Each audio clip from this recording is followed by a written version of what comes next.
Hi, this is Edye Beans. I am with the Little House of Beans. Ding! And today on Cooking with Edye, I will be making beer bread. Now, what's great about this recipe, two things. One, beer. And secondly, one of my college friends was from Washington in an area called Yakima. And her mother used to make this beer bread all the time. Now, I've heard that 75% of hops come from Yakima Valley. I'm excited to make this recipe. It brings back some memories. The recipe and product links will be in the description below.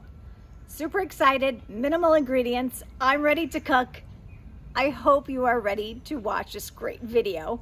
Do us a quick favor, click that like button, hit the notification bell, and please do subscribe to the Little House of Beans.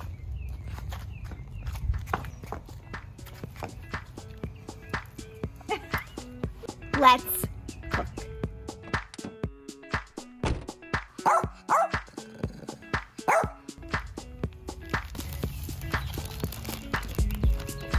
I love this recipe because there's no need to wait for this bread to rise. Local beer, Cigar City Brewing in Tampa, Florida. 12 ounces.